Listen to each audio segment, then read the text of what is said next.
Okay, there was an article and came out in BBC, and they were talking about getting an ancestry option, doing DNA testing. This is going to become the new thing in trying to determine your ancestry, especially if you're getting your ancestry options, especially if you're in a situation you don't have the paperwork and you're having a hard time locate all the information that you need. But anyway, there was a person who was talking about here a few years ago. This lady spat into a plastic tube, hoping to learn more about her ancestry, and she didn't expect it to lead to becoming a citizen of New Zealand. But she just mentioned that she was one of 40 million people to take a DNA test, often uncovering more than family secrets. For some, they open doors to new lives abroad. And this inspired to explore the subject further about documenting her own journey on the BBC DNA Trail podcast. Now, she mentioned that I've spoken to people claiming or trying to claim citizenship in Ireland, Germany, the U.S., Italy, and New Zealand. Now, citizenship matters. It shapes identity, grants rights, and gives access to key services. If you discover a parent or grandparent that was from another country, you might qualify for citizenship by descent. And this is one of the most sure ways of actually doing it. I think it would speed things up quite a bit if you use this method. Now, another guy was talking about, he just wanted to know where he was, where he originally came from. Richard Sayers was from Merseyside, and discovered through a DNA test in 2021. His biological father was Irish, born in Galway. Raised as an only child by his mom and grandparents, Richard never knew his father. He just wanted to know, where he came from. The 56-year-old was talking about a DNA match with a half sibling led him to his father, who he had no idea he had another son. With his help, Richard applied to the British courts for a formal declaration of parentage, and corrected his birth certificate, which had named a fictitious father. That opened the door to Irish citizenship and a passport granting the right to live and work across the EU. He mentioned it felt like such a privilege. He was proud to get his Irish heritage. And weeks after receiving his new passport, he and his wife sold their home in Formby and moved to La Manga, Spain, with their dog.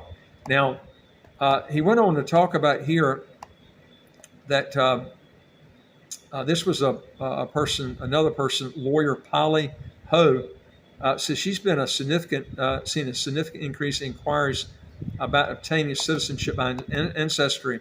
The travel restrictions imposed during COVID-19 led many to truly appreciate the benefits of securing citizenship and a second passport through the ancestry. Now, remember, this can be one of the cheapest ways to get a passport, and some of these depend on your ancestry. You can get these fairly quick, and some will take just as long as trying to go through getting that passport just like everybody else. But some can be very short. It just depends. Now, in response to her law firm,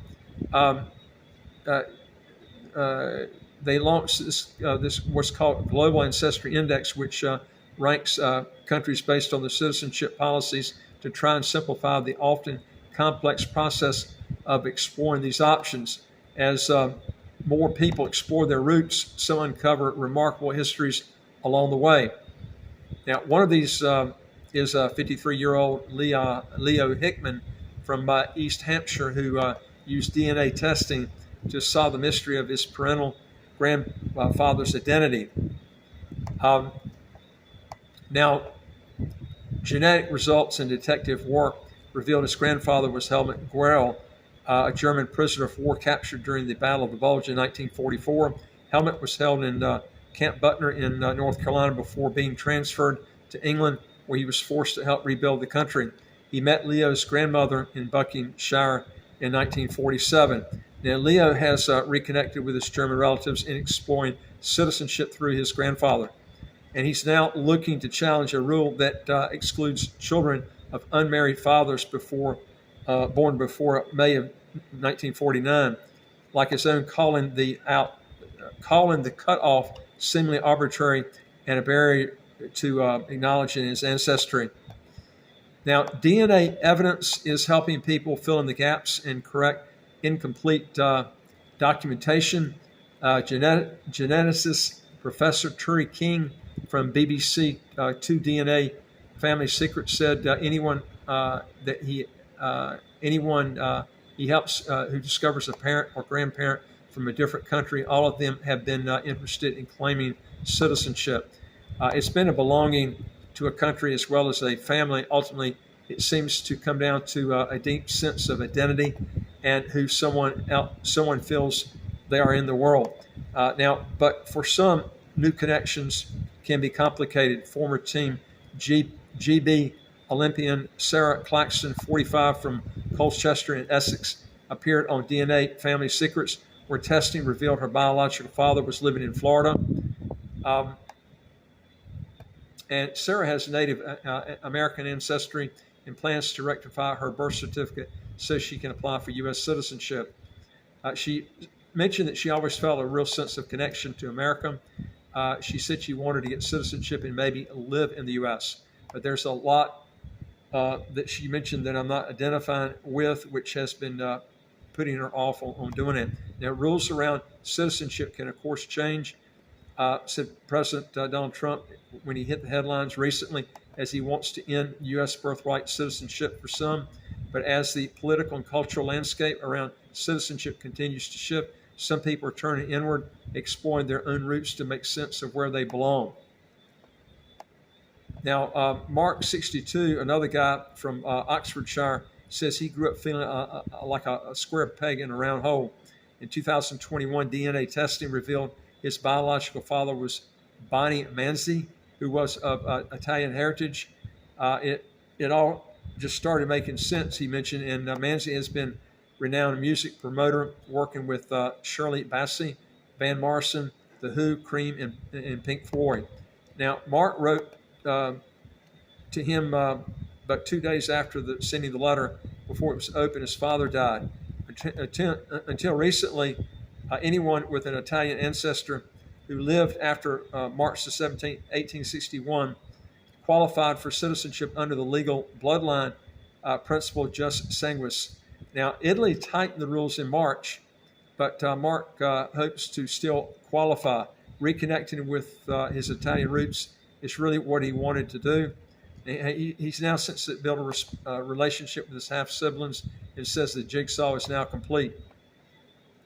And now, using Ancestry DNA testing, Lucinda Gillespie, 48, from Harrogate in North Yorkshire, discovered her maternal grandmother was from Aotearoa, the Maori name for New Zealand. She mentioned that her mother spent years researching for her biological father, but she had been looking under the wrong name. DNA testing revealed Polynesian ancestry, and that her grandfather had served in the Maori battalion during World War II.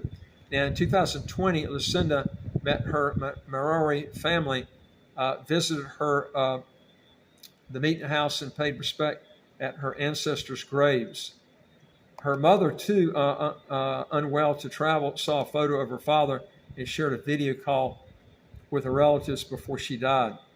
Now, initially told she wouldn't qualify for citizenship, Lucinda was inspired by the story on BBC on the DNA Trail podcast to apply. And she said she was incredibly proud to continue that line of her family. Now, this lady was talking about here that she was granted New Zealand citizenship under exceptional circumstances in 2023 because her dad was born to unmarried parents, and she mentioned their familiar lineage was not recognized by descent. That would require a change in law. So in the personal capacity, she launched a petition on behalf of other legitimate children. After an anxious wait, the select committee recommended to the government that when reviewing citizenship policy, it amend Section 9 of the Citizenship Act of 1977, understanding that her ancestry was never about becoming a citizen, but to her, it's a beautiful byproduct that has brought her incredible sense of identity. If you want to know more on this, folks, go to our website, www.citizenshipquickly.com. If you're interested in the ancestry option, using trying to get go back and look at your ancestry lineage through DNA. This is the best way to do it. If you're looking to, really cut back on the cost, because some of these are not that expensive, depending on which country you're looking for. And also, you can help us out tremendously if you give us a thumbs up if you like our videos, and don't forget to hit the subscribe button right on your screen. You'll get new videos automatically as they come out. And again, our website's www.citizenshipquickly.com. And also, we got a WhatsApp number on the screen there if we can help you. And I look forward to talking to you on the next video. Take care.